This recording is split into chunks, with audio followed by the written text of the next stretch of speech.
Alright, for this monetary section, I want to kind of work through this practice short answer together. So hopefully we can connect it back to the material, and through connecting it back to the material, we'll kind of go back and forth between the question and the slides, just to make sure we feel good about applying our different types of monetary policy there. And so we're thinking about the traditional policy tools here. These are those that are outlined in your readings, and the question is asking us to think about the U.S. economy. So specifically, we're talking about the Fed here, pursuing expansionary monetary policy through open market operations. We want to think about what is our central bank, so what's the Fed doing, and what are commercial banks doing. And then we want to think about how our response there is going to increase the money supply, and what that would eventually do to interest rates. And then the last piece we want to connect to is to think about how this will eventually impact our aggregate demand, aggregate supply model. So now we feel comfortable with working through the ADAS model, but now we want to think about how does expansionary or contractionary, we can think about both sides here, end up impacting that ADAS model. So let's kind of work through it. I'll return to the questions to highlight sort of how we're addressing this. So let's do this first part. We're doing expansionary monetary through open market operations. We have our three traditional policy tools, and really the one I want you to focus on the most is this one here, open market operations.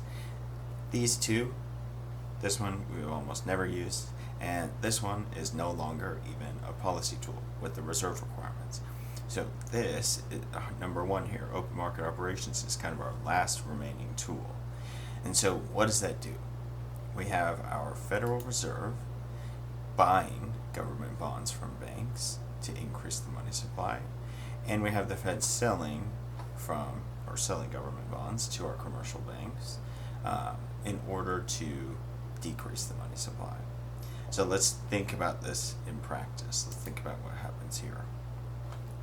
So on our left-hand side here, we have expansionary open market operations, and our right-hand side, we have our contractionary.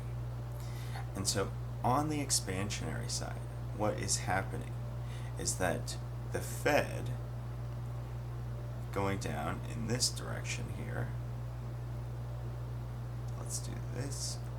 So the Fed is putting cash into commercial banks.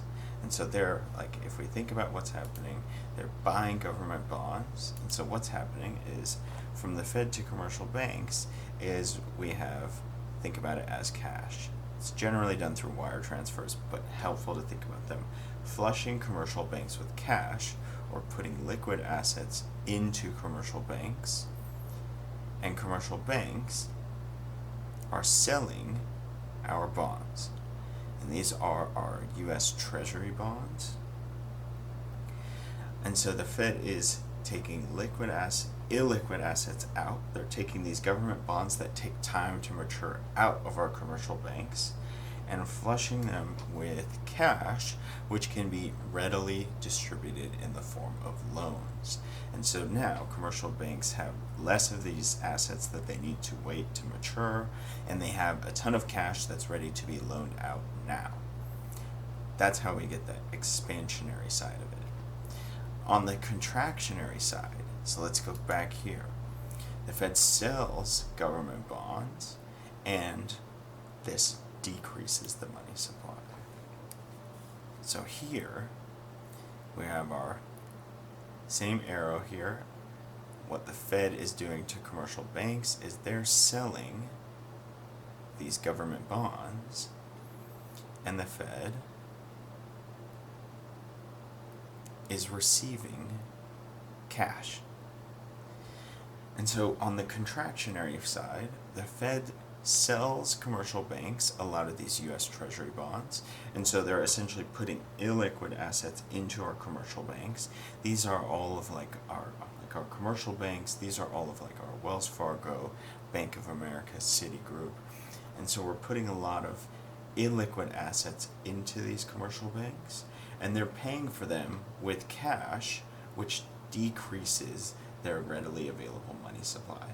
If they're sitting on a lot of bonds that take 1, 2, sometimes 5 years to mature, then those can't be readily distributed in the form of loans. And so this ends up decreasing that money supply. And so as we do this, let's go through each side. Here we have our expansionary open market operations. If we are flushing the commercial banks with cash and taking out the illiquid assets, then it would look something like this in the market for loanable funds. On our expansionary side, we have sent in a bunch of cash and taken a bunch of illiquid assets out. So commercial banks have a ton of cash sitting around. This increases that money supply. And as a result, we end up decreasing the market interest rate. So interest rates drop, and we increase the quantity of money in that market. So by doing this, we end up taking out these illiquid assets, flushing commercial banks with cash. We end up increasing the money supply, so that all these commercial banks are sitting on a lot of cash, so the market for loanable funds has an increase in the quantity of money available, and this drives down the interest rates in the economy. On the other side, when we take all that cash away on the contractionary open market operations, we take all of that cash away, and we're putting a lot of assets in that take time to mature. We end up taking a lot of the quantity, or taking a lot of that money supply out of the economy. So we end up reducing the quantity of money available as it goes from Q0 to Q1. And as a result, we end up driving up the interest rates. And so, same as our fiscal policy, when we want to lift the economy out of a recession, when we want the economy to stimulate, when we want to pick it up, we would employ this expansionary open market operations. We flush these commercial banks with cash, increase the quantity of money, and this will drive down the interest rates. That ultimate impact on aggregate demand is going to be a stimulating effect. It acts very similar to expansionary fiscal policy, but we've increased the money supply, we drive down the interest rates, and we are able to increase our two primary variables, private investment and consumption. And the following effects are the result. Same trade-off occurs because we're working on the aggregate demand side, so we end up experiencing a little bit of that upward pressure on the price level. But we've been able to increase output, and we've closed this gap between our output and our long-run aggregate supply, which means we have decreased unemployment. On the other side, for contractionary open market operations, we've taken cash out. We've put a lot of assets that take time to mature into commercial banks. This ends up decreasing the quantity of money available.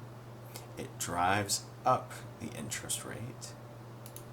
And as a result, interest rates are higher, so now all of us are less likely to purchase that or take out that first mortgage or purchase that vehicle or purchase some large appliance. We don't want to pay those higher interest rates, and so this slows the economy down. It decreases consumption, decreases private investment, and we get that same trade-off. We're able to reduce the pressure on the price level.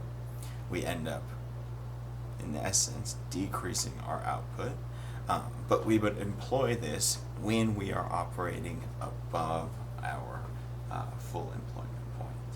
And so whenever inflation tends to be the concern, it's better to employ this contractionary monetary policy. And whenever our unemployment is our major concern, expansionary is much better suited. And so this little procedure kind of walks you through what's happening. So what's happening in our question when we're executing these open market operations? Well, that's relatively straightforward. That's this transaction between the Fed and the commercial banks. And then what happens to the market for loanable funds? Well, we have our price on the y-axis. The price of borrowing is the interest rate. And so when we flush those banks with cash, we drive down the interest rate and increase the quantity of money in the market. And when we take out that cash on the contractionary side, we end up increasing the interest rate and reducing the quantity of money. And then the ultimate effect on the aggregate demand and aggregate supply side is relatively easy. On the expansionary side, you're decreasing interest rates, so now more people are making those big ticket purchases, and you can stimulate the economy. But on the contractionary side, we've drove up the interest rates. We've taken money out of the economy, and so we slow down all of these systems, and we're able to reduce that pressure on inflation. And so we want to feel comfortable with both sides, contractionary and expansionary. But remember, I want you to just focus on this open market operations one. Any questions? Shoot me an email, or we can set up a time via Teams to meet.